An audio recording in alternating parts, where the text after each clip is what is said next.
Krishna, l'audiollibre. Capítol 5. L'encontre de Nanda i Vasudeva. Encara que Krishna fos fill de Vasudeva i Devaki, no van poder gaudir de la cerimònia de naixement del seu fill degut a les abominables activitats de Kamsa. No obstant això, Nanda Maharaj, el pare adoptiu, va celebrar la cerimònia de naixement de Krishna amb gran alegria. L'endemà van donar la notícia que Yashoda havia tingut un fill, home. Segons el costum vèdic, Nanda Maharaj va cridar a savis, astròlegs i bràhmanes per a realitzar la cerimònia de naixement.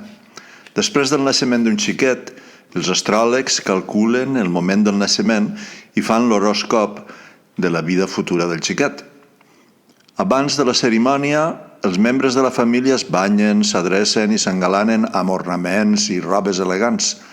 Després es presenten davant el xiquet i l'astròleg perquè els parla del futur del xiquet. Nanda Maharaj i altres familiars es van arreglar i es van asseure enfront de la casa natal. Els bràhmanes, allí reunits per a l'ocasió, van entonar mantres favorables d'acord amb els rituals mentre els astròlegs realitzaven la cerimònia. També van adorar els semideus en aquesta ocasió i els avantpassats de la família. Nanda Maharaj va distribuir entre els bràhmanes 200.000 vaques, totes elles adornades amb teles i ornaments. A més de donar vaques als bràhmanes, també els va entregar quantitats de cereals bellament presentats. El desig d'acumular riqueses és part de la naturalesa i és el que ens porta a acumular-les, si bé a vegades no de manera molt honesta i piadosa. En conseqüència, i d'acord amb el mandat vèdic, s'ha de purificar aquesta riquesa donant vaques i or en caritat als bràhmanes. El nounat també es purifica quan es regalen cereals en caritat als bràhmanes. Hem d'entendre que la vida en el món material està sempre contaminada. Per tant, hem de purificar la duració de les nostres vides, la possessió de riqueses i el jo. La longevitat s'obté banyant-se diàriament i netejant el cos tant per dins com per fora. La possessió de riqueses es purifica adorant el Senyor i, repartint caritat, es purifica la possessió de riquesa. L'ésser es purifica estudiant els Vedes per a comprendre la veritat absoluta i aconseguir l'autorealització. Els textos vèdics afirmen que, en principi, si bé tothom naix de classe baixa, en acceptar el procés purificatori obtenim un segon naixement, aquesta vegada com a éssers espirituals, que permetrà, mitjançant l'estudi de les Vedes i la comprensió de la veritat absoluta, convertir-nos en bràhmanes. I quan el bràhmana aconsegueix la perfecció plena, es converteix en Vaishnava, o devot.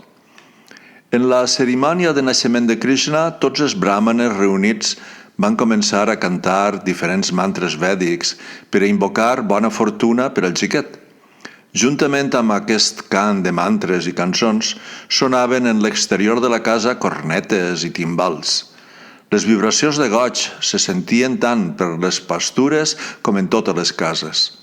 Dins i fora de les cases hi havia pintures artístiques de bon auguri, fetes amb polpa d'arròs, i els carrers estaven ruixats amb aigua perfumada.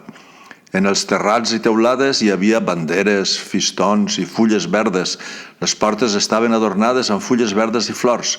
Totes les vaques, bous i jònecs estaven ungits amb una mescla d'oli i cúrcuma i decorats amb pintures minerals com a òxid roig, argila groga i manganès. Portaven garlandes de plomes de paó i es cobrien amb draps de bonics colors i collarets d'or. Quan tots els extasiats pastors es van informar de que Nanda Maharaj, el pare de Krishna, celebrava la cerimònia de naixement del seu fill, es van satisfer espontàniament d'alegria.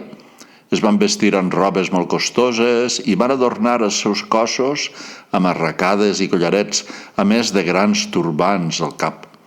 Després de vestir-se d'aquesta manera tan magnífica, van prendre diverses classes de regals i van anar a casa de Nanda Maharaj.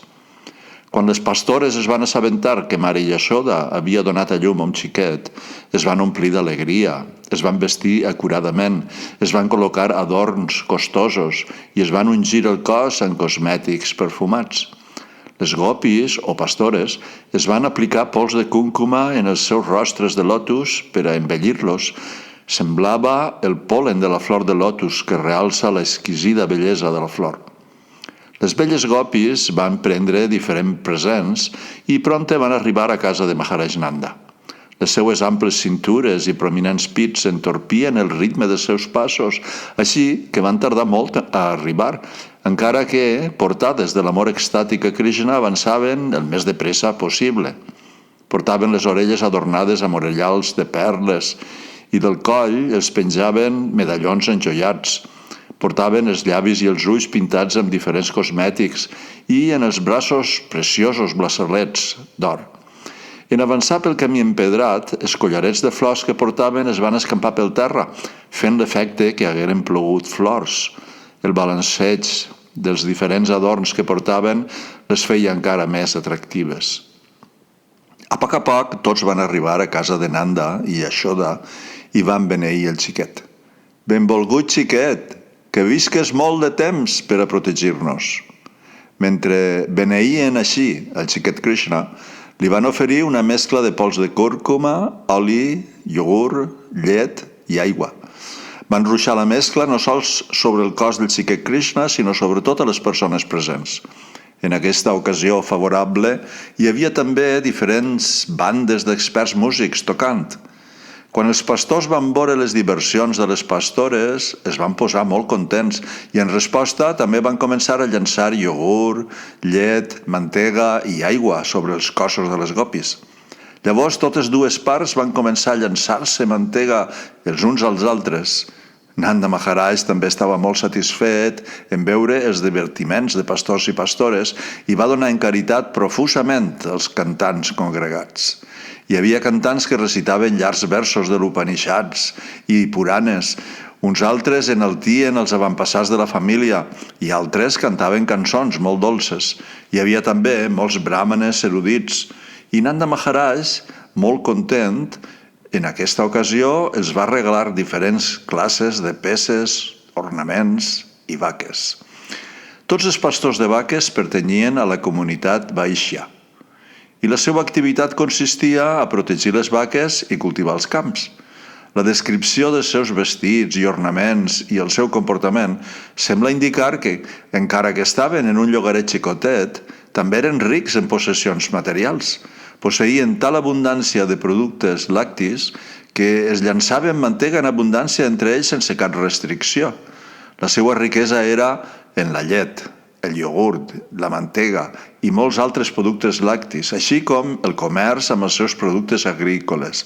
També posseïen joies, adorns i vestits costosos, i no sols posseïen totes aquestes coses, sinó que podien regalar-les pròdigament, com feia Nanda Maharaj. Nanda Maharaj, el pare adoptiu del senyor Krishna, va satisfer els desitjos de tots els allí reunits. Els va rebre respectuosament i els va donar regals. Els erudits bràhmanes, que no tenien una altra font d'ingressos, depenien per complet de la comunitat Vaishya per a la seva manutenció i rebien regals en ocasions tan festives com naixements, aniversaris i matrimonis. Mentre Nanda Maharaj adorava el senyor Vishnu i procurava satisfer a tots els presents, el seu únic desig era que el nounat Krishna fora feliç. Nanda Maharaj no sabia que aquell xiquet era l'origen de Vishnu. Resava al senyor Vishnu demanant-li protecció. Rohini Devi, la mare de Balaram, era l'esposa més afortunada de Vasudeva.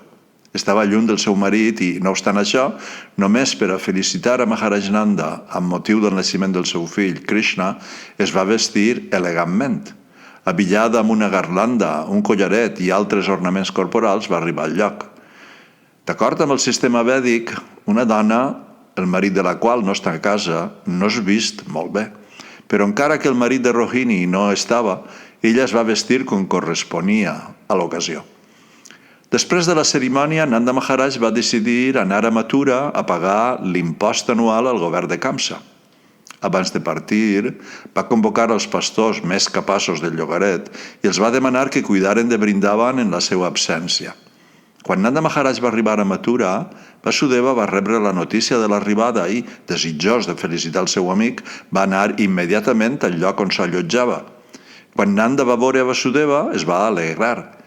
Ple d'alegria, es va alçar immediatament i va abraçar a Vasudeva.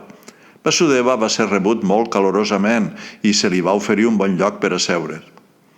Preocupat pels seus dos fills, que havien sigut posats sota la protecció de Nanda sense ell saber-ho, va preguntar per ells amb ansietat. Tant Balaram com Krishna eren fills de Vasudeva. Balaram va ser traslladat al ventre de Rohini, l'esposa de Vasudeva, però Rohini vivia sota la protecció de Nanda Maharaj. Krishna va ser entregat personalment a Yashoda i intercanviat per la seva filla. Nanda Maharaj sabia que Balaram era fill de Vasudeva, però no sabia que Krishna era també fill de Vasudeva. Vasudeva es va dirigir a Nanda. El meu estimat germà, eres major i anhelaves tindre un fill. Ara, per la gràcia del Senyor, tens la sort de tindre un fill molt bonic. Crec que aquest incident t'ha afavorit granment. Benvolgut amic, a nosaltres ens va empresonar Kamsa encara que ara estem en llibertat. D'alguna manera es pot dir que a l'alliberar-nos nosaltres també hem nascut. No tenia esperances de tornar a veure't, però, per la gràcia de Déu, ací et trobes. D'aquesta manera, Vasudeva va expressar indirectament la seva ansietat per Krishna. Krishna va ser col·locat d'incògnit en el llit de mare Yashoda. Vasudeva va continuar. El meu benvolgut amic, viure junts ens és molt difícil. Encara que tenim la nostra família i parents, filles i fills, els capritxos de la naturalesa es mantenen separats. Això es deu al fet que cada ser ve a aquesta terra amb diferents acumulacions d'activitats fruitives. Encara que s'ajunten, no hi ha certesa que romanguen junts molt de temps.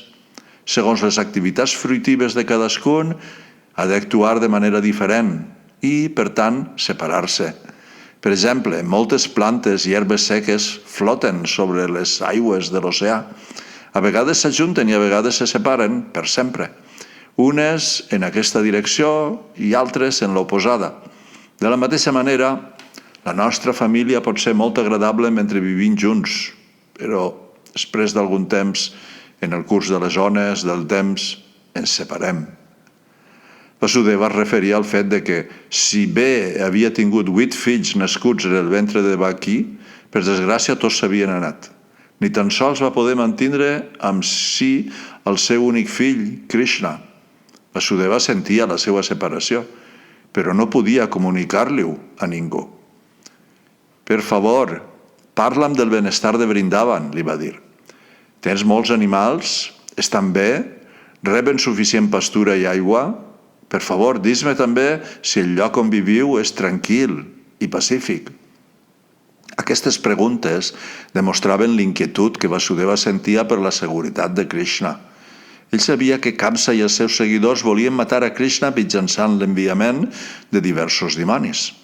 Ja havien decidit matar a tots els xiquets nascuts en des que feia 10 dies.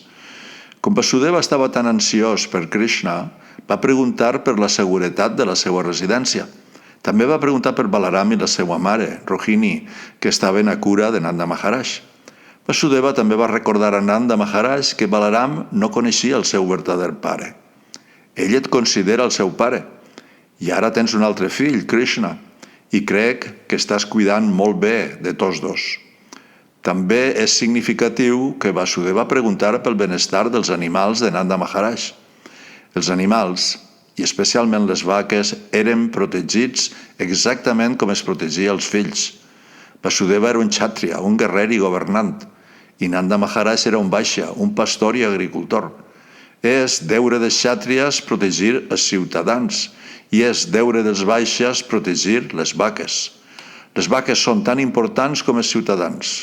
Així com als ciutadans humans se'ls ha de donar tot tipus de protecció, també a les vaques se'ls ha de donar protecció total.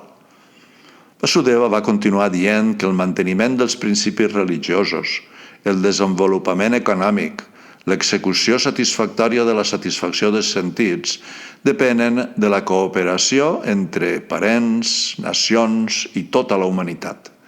Per tant, és deure de tots procurar que els conciutadans i les vaques no han de patir dificultats.